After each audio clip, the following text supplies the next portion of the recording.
domestic manufacturing, customs duty reductions are being proposed on certain raw materials and capital goods. These include certain inputs of CRGO sheets, amorphous alloy ribbon, ethylene dichloride, propylene oxide, cobalt matte, naphtha, wool fibers, inputs for manufacture of artificial kidney and disposable sterilized dialyzer, and fuels for nuclear power plants. To further incentivize e-mobility, customs duty is being exempted on certain parts of electric vehicles. Customs duty is also being exempted on capital goods required for manufacture of specified electronic goods. So the export duty is being rationalized on raw and finished leather to provide relief to this sector.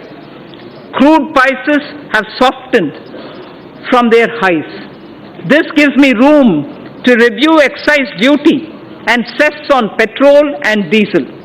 I propose to increase special additional excise duty and road and infrastructure cess, each one by 1 rupee a litre on petrol and diesel. It is also proposed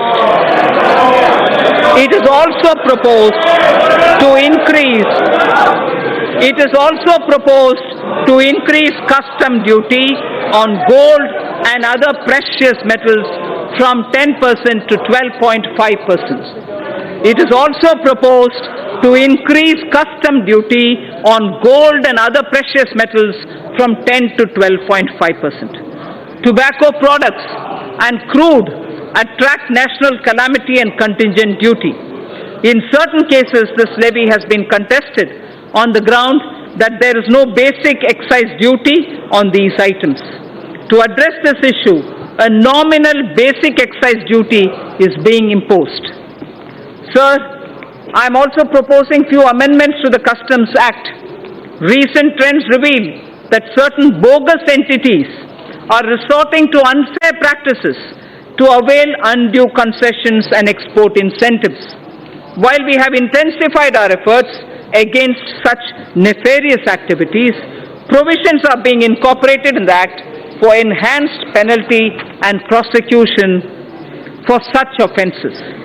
Further misuse of duty-free scrips and drawback facility involving more than 50 lakh of rupees will be a cognizable and non-bailable offence. GST has completed 2 years. An area that concerns me is that we have huge pending litigations from pre-GST regime. More than 3.75 lakh crores of rupees is being blocked in litigations and service tax and excise. There is a need to unload this baggage and allow businesses to move on. I therefore propose a legacy dispute resolution scheme, that will allow quick closure of these litigations. I would urge the trade and business to avail this opportunity and be free from legacy litigations. The details of my tax proposals are given in the annexure. Sir Speaker, I thank you for this opportunity, and with these words, I commend the budget to this august House. Thank you. To Srimati Nirmala Sitaram, Manya Vitt Mantri ji.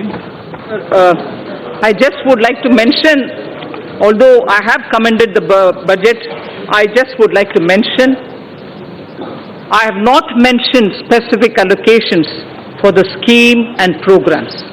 I have not mentioned specific allocations for schemes and programs.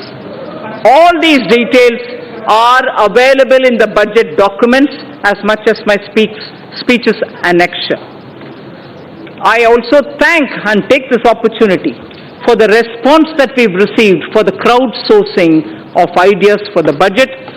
Immense suggestions from common citizens reached us.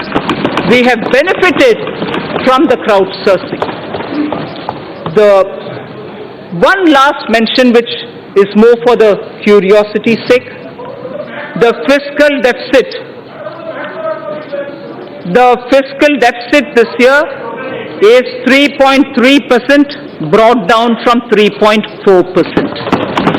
Thank you. Item number 2, Shrimati Nirmala Sitharaman, माननीय वित्त मंत्री जी। Don't have the papers with me.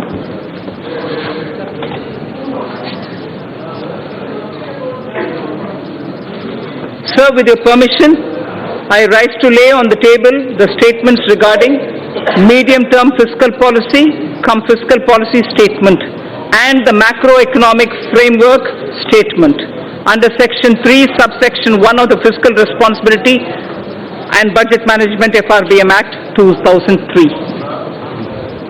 Item number 3, Sir, with your permission again, I rise to move for leave to introduce the Finance Number 2 Bill 2019.